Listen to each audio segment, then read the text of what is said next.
अब ये coaching skill जो थी ना, ये बढ़ते बढ़ते बच्चों से पेरेंट्स तक जाने लग पड़ी। पेरेंट्स भी अपने मसले लेकर आते थे।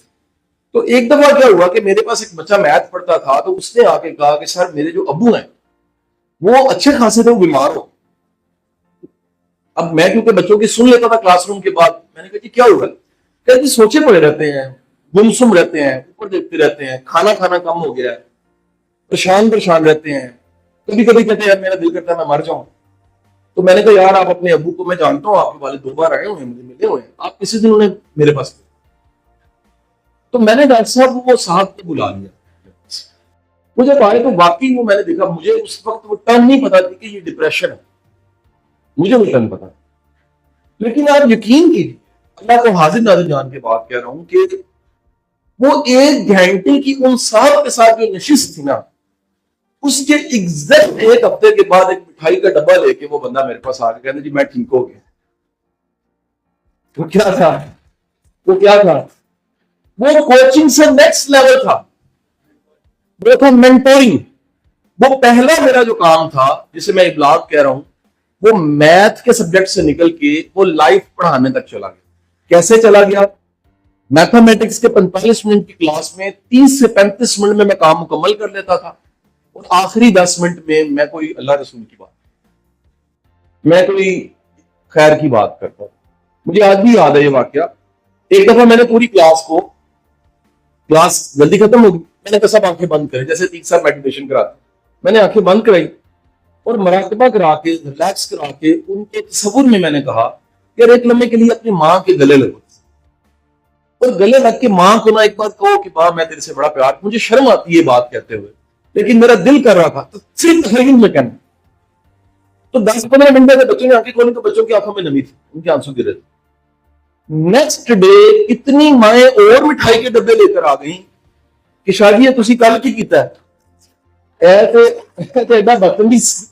जो उस जमाने में तो मुझे कोचिंग काउंसलिंग की टेक्निक्स नहीं पता था, लेकिन वक्त गुजरने के साथ ये पता लगा कि कुछ लोगों को अल्लाह ताला ने नेचुरल हीलिंग की पावर दी होती। हीलिंग की पावर के लिए 3 चीजें बहुत जरूरी हैं। अगर आप किसी के साथ मुखलिस हैं, नंबर 1, नंबर 2, उसकी पोजीशन को समझ रहे हैं, उसकी नोयत को समझ रहे हैं, अपनी नहीं मारी जा रहे। इसीलिए मैं सिर्फ नसीहत के खिलाफ हूं, नसीहत। पहले ताल्लुक को बनाए। पीर मुर्शिद का जुमला है, बगैर ताल्लुक की तबलीग ऐसे ही है जैसे गैर जुबान में तकरीर। वासिफ साहब का जुमला क्या है? किरण सूरज में लिखा हुआ है, बगैर ताल्लुक के तबलीग ऐसे ही है जैसे गैर जुबान में तकरीर। और आज सबसे ज्यादा तबलीग भी वही हो रही है जो बगैर ताल्लुक के है, इसलिए बात असर नहीं करती। तीसरी चीज ये है कि उस बंदे को जो चाहिए उसका मसला वो हल करे, ना कि किसी और चीज की तरफ लगा दे। मैं मिसाल देता हूं, बंदा डूब रहा है, आप उसके कलमा पढ़। वो कह रहा है मुझे बचा, कहता नहीं तू कलमा पढ़ और तू मेरे को मदद मांग, तू शिर्क कर रहे हैं, मेरे तो अल्लाह को लड़ी होगी। वो कहना भाई मुझे बचा, मैं डूबता पे है, कहना छड़ कलमा पढ़। हमारा प्रॉब्लम ये आज, हम उस बंदे को जिसको जो चाहिए उस वक्त वो देने की बजाय कलमा पढ़ाना शुरू कर देते। तो नतीजा क्या होता है? इसी वजह से लोग मैं यंगस्टर्स को, आपकी इस्लामाबाद की यूनिवर्सिटी लादीनियत बढ़ रही है। ये मेरा परसों का टीवी प्रोग्राम निकाल के देख रहे हैं मैडम सबात रफीक के साथ, पूरी डिस्कशन मेरी लादीनियत के ऊपर कि ये कैसे हुआ, क्या है। प्रॉब्लम ये है कि बगैर ताल्लुक के तबलीग ने लोगों को मजहब से मुतनफर कर दिया। प्रॉब्लम यह है कि बच्चा जो आज का चैलेंज लेके जाता है किसी दीनदार के पास, उसके पास मसले का हल होता नहीं, वो नफरत करने लग पड़ता उल्टा उससे। यार जिसे मोहब्बत चाहिए आप उससे नफरत कर रहे हैं, वो फिर आपसे नफरत नहीं करेगा, दीन से नफरत करेगा। बढ़ गया। तीसरा प्रॉब्लम क्या है?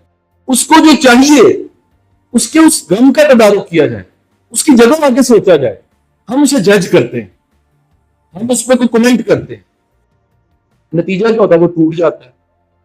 तो आखिरी बात क्या कि मैं बात खत्म कर रहा हूं कि दूसरों को तब्दील करने के लिए इतनी तबलीग नहीं जितनी अनकंडीशनल मोहब्बत की जरूरत, क्योंकि हमें नफरत ज्यादा सिखाई गई है, मोहब्बत नहीं सिखाई गई। और मोहब्बत को भी महदूद किया गया है फिल्मों, गानों, ड्रामों, शायरों के जरिए। मियां और बीवी की मोहब्बत एक अफाकी जज्बा है। रूमी कहते हैं अफाकी जज्बा है। आपकी फर्स्ट हारमोनी तो कायनात के साथ है, लव। कि पूरी कायनात इस काबिल है इससे मोहब्बत की जाए। अल्लाह ने तकलीफ की है, ये सारे इंसान है अल्लाह का कुंबा है, इनसे मोहब्बत की जाए। अपने साथ हारमनी, कायनात के साथ हारमनी, अपने रब के साथ एक मोहब्बत का, खौफ का ताल्लुक ना हो, मोहब्बत का ताल्लुक हो, बंदगी का ताल्लुक हो। हम वो नहीं बना पाते। हमने नफरत ज्यादा सीखी है, हमने मोहब्बत नहीं सीखी। मैं आपको दावे से कहता हूं, बड़े बड़े मसलों के हल दो जुमले हैं। जुमला नंबर 1 लिख लें, आपका शुक्रिया, और जुमला नंबर 2, आई एम सॉरी, मुझे माफ कर। ये दो जुमले जिंदगी में ले आए, अकेले चलेंगे काफिला बन जाएगा। ये दो जुमले आउट कर दें, पीएचडी करके मेरे पास आ जाएं, अकेले अकेले मर जाएंगे, काफिला नहीं बनेगा। काफिला उसी का बनेगा जो शुक्रगुजार है, जो अपनी गलती को जान के आई एम सॉरी कह सकता है। अल्लाह आपका हामी नासिर, बहुत बहुत शुक्रिया।